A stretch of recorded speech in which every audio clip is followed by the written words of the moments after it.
Good evening, everyone. It is Wednesday, February the 12th, 2020. It is currently 6:14 p.m. Central Time. Well, I'm sitting here at Victory Baptist Church, and in less than an hour, I'm going to take this book that is sitting in front of me. I'm going to pick it up, and I'm going to carry it to the pulpit. Now, whenever one arrives for the Wednesday evening worship service, I'm going to open this book and I'm going to teach from it. I'll probably spend about an hour teaching from this book. Now, I know you can't see the book because this is an audio podcast, so it would probably help you to know what book that I'm talking about. Well, I'm currently holding it here in my hands. It is the Catechism of the Catholic Church. Now, I know it may seem strange. It may sound strange to you to hear of a Baptist church that's going to be studying the Catechism of the Catholic Church. But if you know anything about this church, you know we don't always do things the way, well, other people do things. We tend to do things a little different. So why would we be studying the Catechism of the Roman Catholic Church? Well, we are studying it so that we can ensure that we truly understand Catholic doctrine. We're going to examine it in light of the Scriptures. We're going to challenge ourselves to determine if what we believe is right or do we need to change some things. And we're also going to challenge ourselves, now listen to me carefully, not to simply learn theology, but do theology.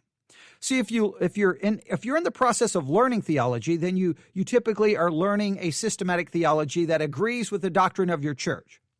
But doing theology is where you're challenged now to really think about theological concepts, to really challenge things, to come up with hypotheses, to come up with a thesis and then to test it. And we're going to be challenged. We're going to hear all of these ideas, all of these concepts in the Roman Catholic Catechism, and we're going to have to go, wait a minute. Okay, why do they believe that? Okay, how did the early church view this? And we're going to have to really dig in, and we're going to have to really think. And I think it's going to be a great series. I mean, I hope it is. I hope it's going to be very valuable. I know it's going to be very unique to hear a Baptist pastor teaching from the Roman Catholic Catechism, but I think it will make it a unique time of study. And if you haven't been listening to the series, we've done, I think, 3 messages so far. All of them have been introductory. We've looked at the history of catechisms and the Roman Catholic Church. We've looked at the structure of the catechism. We've been working in the prologue. Tonight, we're going to try to finish up the prologue and get into section 1. But before we do that, I have decided to hit the record button here and turn on this microphone because, well, we've got some breaking news coming out of the Vatican, and it directly relates to the catechism. In fact, let me open up the catechism right here. I'm going to open up the catechism to page 395.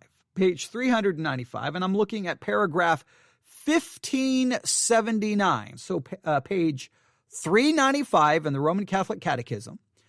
That's page 395, paragraph 1579. Let me read it to you carefully. All the ordained ministers of the Latin Church, with the exception of permanent deacons, are normally chosen from among men of faith who live a celibate life and who intend to remain celibate for the sake of the kingdom of heaven. Called to consecrate themselves with undivided heart to the Lord and to the affairs of the Lord. They give themselves entirely to God and to men. So let me read that again. They give themselves entirely to God and to men. Celibacy is a sign of this new life to the service of which the church's minister is consecrated. Accepted with a joyous heart, celibacy radiantly proclaims the reign of God. Now let me turn to paragraph 1599. 1599. This is from page 399, all right? Paragraph 1599, this is how it reads. In the Latin Church, the sacrament of holy orders for the presbyterate is normally conferred only on candidates who are ready to embrace celibacy freely and who publicly manifest their intention of staying celibate for the love of God's kingdom and the service of men. All right? There is the Roman Catholic teaching as it comes to their ordained ministers, all right? They're chosen from among men of faith who live a celibate life and who intend to remain celibate for the sake of the kingdom of heaven. They are called to consecrate themselves with undivided heart to the Lord and to the affairs of the Lord. They give themselves entirely to God and to men. Celibacy is a sign of this new life. I'm reading again paragraph 1579. That is the Roman Catholic Church's teaching.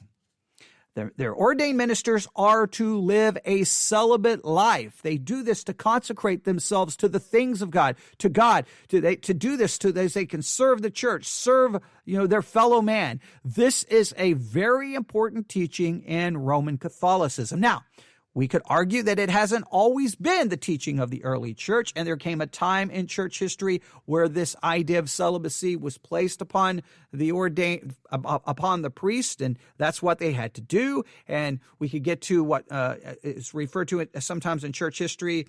Well, I don't know if everyone agrees with that. Basically, there was a time in church history where priests had to put away their wives, because the church declared that they were to be celibate. And we've talked about that a little bit, and we could go back and restudy that history, but that's not the point of this episode of this podcast. No, we have some breaking news related to those two paragraphs in the Roman Catholic Catechism. You see, there has been lots of concern among many Catholics.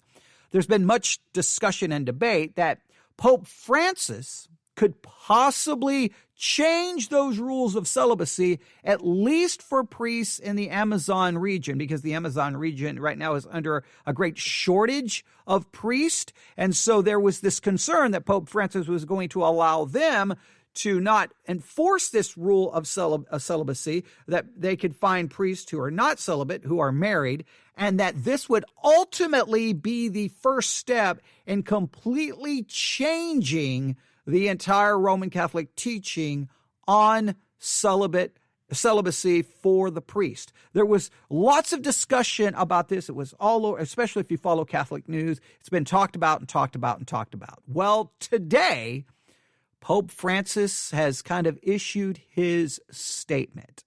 So this is what I want to do for you. I want to play for you a report from the BBC that I heard, maybe an hour ago. And, you can hear exactly what is going on, because this is the top news story for the BBC. It's I've gotten, I don't know how many notifications on my iPad. There's lots of discussion about this. And, you can listen carefully. They're going to tell you the name of the document that was released. I would challenge you to read the document for yourself. But let's listen to what they say. I may break in, I may not, but I want you to hear their report, and then I may come back and offer a concluding thought. I don't have a lot of time. Let me see, what time is it? It is currently 6:22, so it will not be long that people will be pulling up here at Victory Baptist Church, and they're going to walk in and they're going to see me sitting here while recording a podcast. Not that they should be too shocked by that, considering the number of podcasts I record on a weekly basis. So, but it will be strange having people watch me record a podcast episode. So let's get to this. Let's play this report so that you know exactly what's going on. But those are the two key paragraphs in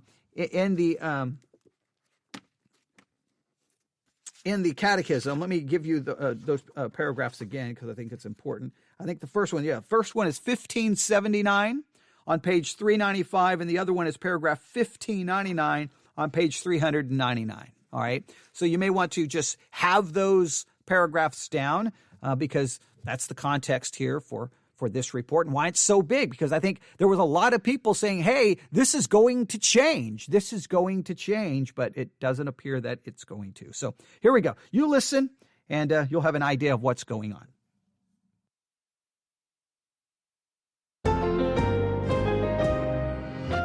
Hello and welcome to NewsHour, live from the BBC World Service in London. I'm Tim Franks. Our top story this hour: the Pope rejects a recommendation of a conference of the Church that married men be allowed to become priests in the Amazon. Also on the programme, the head of the World Health Organization says that the coronavirus outbreak may have stabilised inside China, and why 4 federal prosecutors in the US have quit ahead of the sentencing of the president's former advisor, and what significance it may hold. That's in 30 minutes. It's called, in the grand Latinate language of the Vatican, an apostolic exhortation, and it was one of the most anticipated and potentially significant decisions of Francis's pontificate to date, whether to allow the rule of celibacy to be waived in the Amazon so that married men could be used to fill the shortage of Roman Catholic priests in the region. Late last year, a conference of bishops, a synod, had voted heavily in favour of the proposal as a much-needed concession to address a specific urgent need. But conservatives within the church expressed their concern that the move would be a wedge, that once the principle had been established, the whole idea of celibacy, of renouncing sexual relations to devote oneself to God, that idea would be under threat. And today, Pope Francis, in his apostolic exhortation, in effect sided with those opponents. There should be other ways, he wrote, of dealing with the dearth of priests in the Amazon.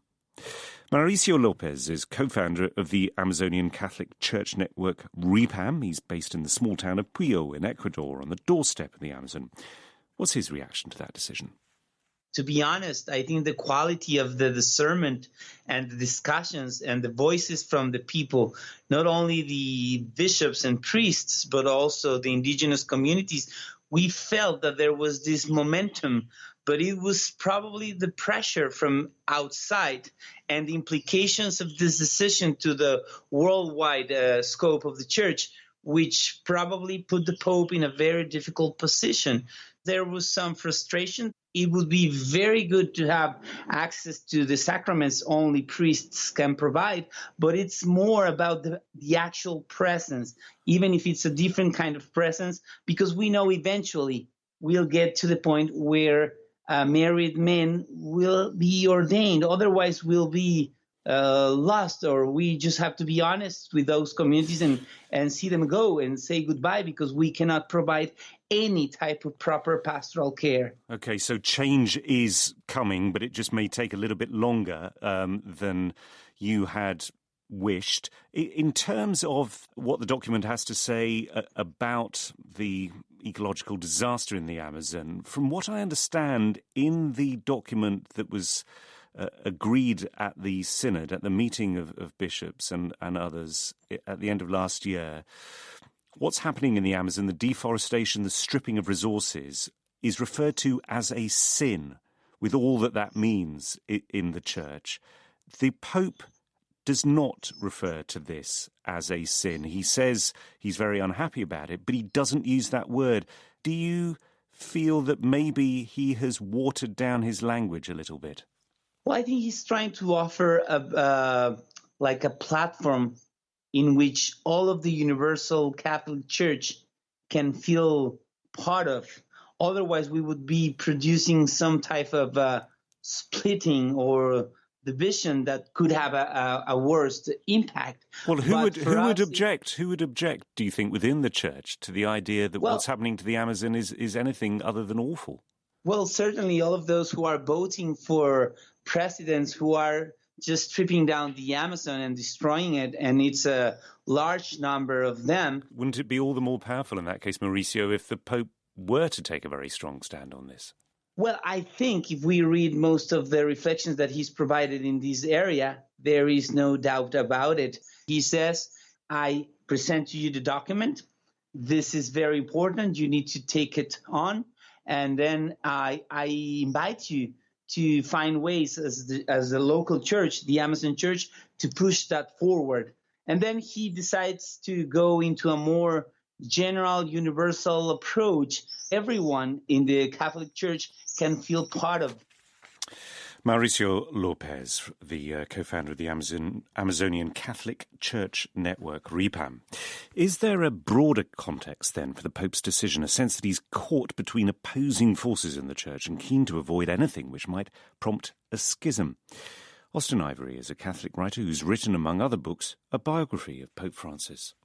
Simply by not going there in the document, he's shown that he believes that the time isn't right to do this. Now, he said to an American bishop, for example, just the other day, that he didn't feel that the Holy Spirit was in that proposal. Now, what that means in his own thinking is that, there was a 3-week synod. This issue came up a lot during that synod.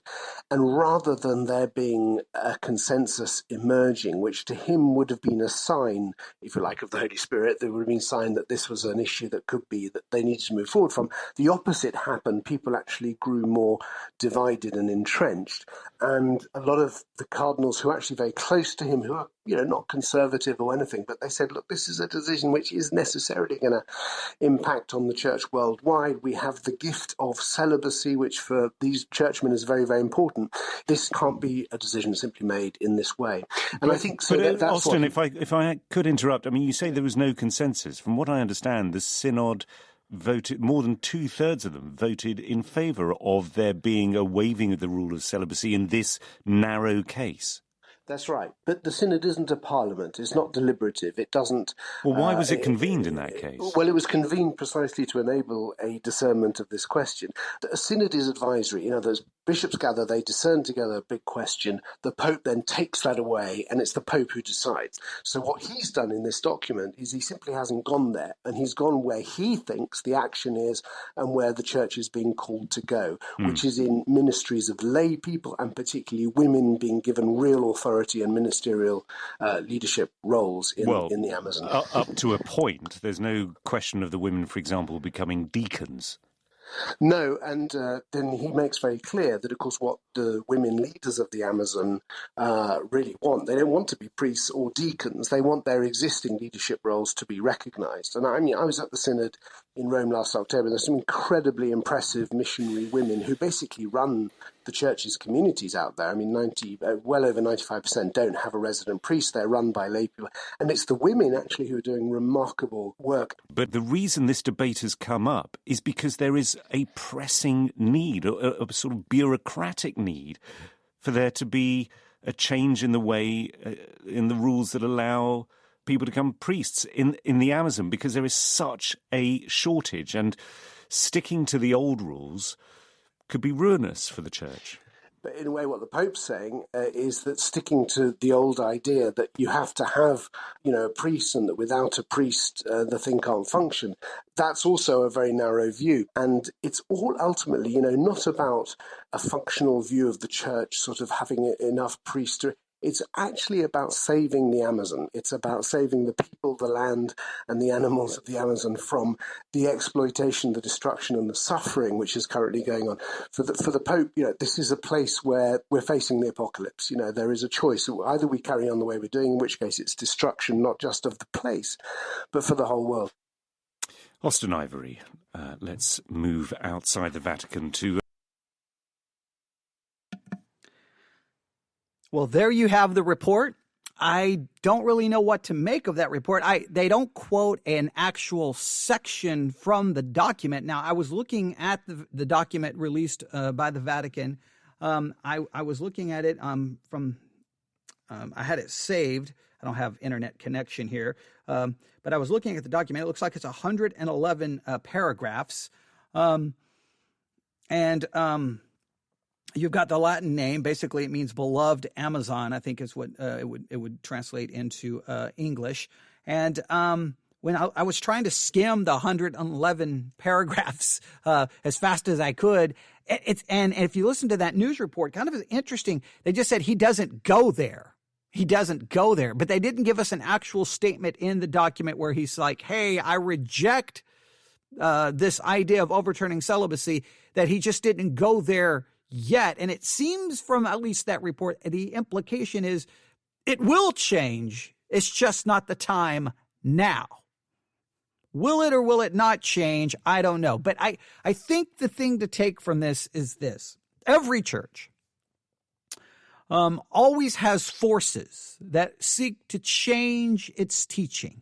There's always forces to change. Now, we could get into, should this even be a teaching? Is it even biblical to call for the priests to be celibate when we've got passages that seem to imply that one of the qualifications for a bishop, overseer, pastor is to be the husband of one wife? How do we read that? That at least seems to allow for a pastor to be married, even if you don't believe it's you have to be married, but it definitely seems to allow it. So how did the Catholic Church even end up up with this idea of doing away with married priests, married ordained ministers. That's a whole different discussion. But what we can take from this is that there's always forces from without and there's always forces from within to change a doctrine.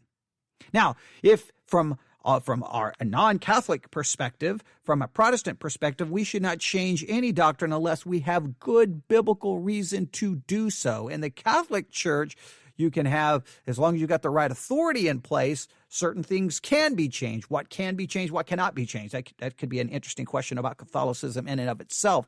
But so I don't know if he made an actual declaration that he's not changing, or he just didn't address it. Therefore, he rejected the call from the Amazon Synod to change.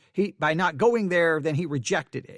It's a rejection just by being silent on the subject. If that's the case, that's very interesting to me, because that seems to keep the door open for this to happen. But here's what I want you to take away from this. We definitely want to continue to watch and just see where the Catholic Church goes on a number of issues. But there is strong cultural push from outside the church for Christianity at large to change, to conform to the culture. There is always a call or a push from within to change. Now, this change in celibacy is a call because of a need, right? Hey, we have a need. But if you believe that it is the will of God, that it's what God commands for priests to be celibate, then you don't change that teaching just because there is a need. You don't do that. That would be a compromise. But that's true for all churches. Churches should not change our doctrine or theology because, we've lost all these people and our attendance is down. So you don't change for a need. You don't change to alleviate a problem. Doctrinal theological change should only occur, and this is clearly from a non-Catholic perspective, only when we have clear biblical information that says our theology was wrong in the past and we should change it to be more in line with Scripture. This is not even being addressed from a scriptural standpoint. It's like, there's this need in this area. We need priests, so remove the rule. Well, we're not going to remove the rule now. Well, okay. Well, why was the rule there in the first place? And if it can be changed, then was it wrong to ever be enforced in the first place? Right? So this leaves a lot of questions in my mind, especially based on that report, and especially on the basis that did not give an actual statement from the document where Pope Francis said, I'm rejecting this. It just seems this is a rejection due to silence. We'll have to see what happens. But as Christians, we have to look to what forces try to force us to change our Christianity. There's always going to be forces to do so. We only do so when we have a scriptural mandate, when we realize that we were wrong scripturally. So this will be interesting to see how this plays out. All right, that's just a kind of an impromptu. I just wanted to at least let you know the information. And if we get a better analysis of this, I haven't had a chance to read the document, so we'll try to come back to this in some greater detail and kind of see. And I'll try to find some clips from some Catholic sources to see how they're covering it. But I better stop because it's almost time for people to walk into the church. So thank you for listening. And here shortly we'll be teaching on, the Catholic Catechism, and we'll get that lesson uploaded. These will probably be uploaded close to the same time. But thank you for listening. You can always email me at newsif@yahoo.com, newsif@yahoo.com. Share your thoughts, your opinions. What do you think about this, especially for all of the Catholic listeners? What do y'all think about this entire issue of celibate priest, and should it be changed? And if you say it should, do you believe the initial ruling was wrong, or was it right at the end? What do you believe the scriptures teach? Just give me a Catholic perspective on this entire subject. It'd be interesting to hear from you. All right, I'll stop right there. Everyone have a great night. God bless.